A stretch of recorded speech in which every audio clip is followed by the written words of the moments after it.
ఈరోజు భారతీయ జనతా పార్టీ మాజీ మహిళా మోర్చా అధ్యక్షురాలు శ్రీదేవి గారు ఈ యొక్క కరుణాకర్ గారిని సూసైడ్ చేసుకొని చనిపోయిన దృష్ట్యా వారి యొక్క పిల్లలకి సుకన్య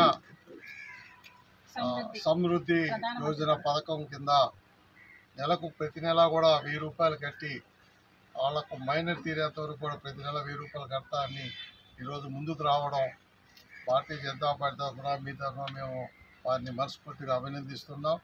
ఇది చాలా మంచి విషయం. ఇబ్బందుల్లో ఉన్న వ్యక్తుల్ని గుర్తించి వారి జరిగిన అన్యాయంతో పాటు వారికి ఆర్థిక సహాయం చేయాలని శ్రీదేవి గారు ముందుకు రావడం, దానికి భారతీయ జనతా పార్టీ నాయకురాలుగా ఆమెను అభినందిస్తూ ఈరోజు ఈ యొక్క కరుణాకర్ యొక్క సూసైడ్ విషయంలో స్పష్టంగా వారు లెటర్ రాస్తున్నారు. నాకు జరిగిన ఈ విధంగా ఉందని వారు చనిపోయే ముందు నోట్ రాస్తున్నారు. దాన్ని పరిగణలో తీసుకొని ఈ యొక్క కలెక్టర్ గారు కానీ ఎస్పీ గారు కానీ వారికి న్యాయం చేయాల్సిన అవసరం ఎంతైనా ఉందని భారతీయ జనతా పార్టీ డిమాండ్ చేస్తుంది. గతంలో కూడా బాలకృష్ణారెడ్డి నగర్లో దళితులకి అన్యాయం జరిగినప్పుడు కూడా భారతీయ జనతా పార్టీ చొరవ తీసుకొని అక్కడ ఉన్న ఇదే కావల్లోనే ఈ విధంగా దళితులకు అన్యాయం జరుగుతుంది పదే పదే. ఆ రోజు ఉన్న ఎస్సీ కార్పొరేషను అలాగే బీసీ కార్పొరేషను వారిద్దరు కూడా వచ్చి విచారించి ఆ రోజు అధికారులదే ఇక్కడ తప్పని తెలిసి చెప్పడం జరిగింది. అదేవిధంగా ఈరోజు ఇక్కడ ఉన్న కలెక్టర్ గారు కానీ ఎస్పీ గారు కానీ లోకల్గా స్థానికంగా ఉన్న డిఎస్పీ గారు కానీ స్థానికంగా ఉన్న జాయింట్ సబ్ కలెక్టర్ గారు కానీ వెంటనే దీని మీద చర్య తీసుకోవాల్సిన అవసరం ఎంతైనా ఉంది. చర్య తీసుకుని దానికి బాధ్యులు ఎవరైతే ఉన్నారో ఎంక్వైరీ చేసి ఈ యొక్క మహిళకి న్యాయం చేసి ప్రభుత్వం తరఫున కూడా ఆర్థిక సాయం అందించాలని భారతీయ జనతా పార్టీ డిమాండ్ చేస్తుంది.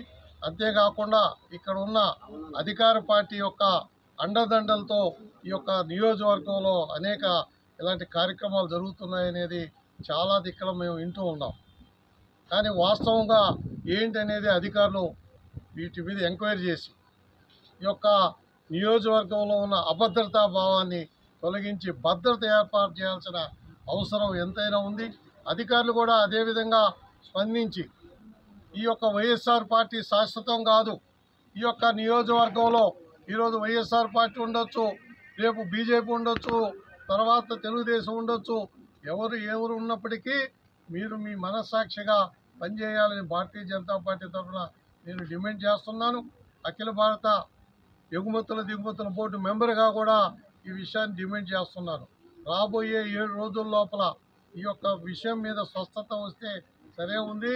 లేని పక్షాన మా యొక్క ఎస్సీ సెల్లు మెంబర్లని అదేవిధంగా మిగతా మెంబర్లు కూడా మానవ హక్కుల మెంబర్లు కూడా ఇక్కడికి పిలిపించి ఈ యొక్క కుటుంబానికి జరిగిన అన్యాయాన్ని కూడా ప్రజలకు తెలియజేసి వీరికి ఎవరైతే అన్యాయం చేశారో వారికి శిక్ష పడే విధంగా భారతీయ జనతా పార్టీ ఎట్టి ప్రయత్నం చేస్తుందని మీ ద్వారా ప్రజలకు తెలియజేస్తూ ఇక మీదట ఎవరైనా సరే ఎంతటి స్థాయిలో ఉన్నా సరే ఏ ఒక్కరికి అన్యాయం చేసినా కూడా న్యాయం పక్క భారతీయ జనతా పార్టీ ఉంటుందని మీకు ఈ యొక్క ఛానల్ ద్వారా ప్రజలందరికీ కూడా తెలియజేస్తూ వీరికి కుటుంబానికి నా వంతుగా కూడా ఒక 5,000 రూపాయలు ఆర్థిక సహాయం చేస్తాను, ఖచ్చితంగా పంపిస్తాను.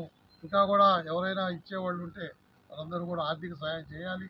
చాలా పేద కుటుంబం వారు ఆ యొక్క చేపల వ్యాపారాన్ని నమ్ముకొని చేస్తుంటే ఈ విధంగా అడ్డపడడాన్ని ఖచ్చితంగా భారతీయ జనతా పార్టీది అన్యాయము అని ఖచ్చితంగా చెప్తున్నాం.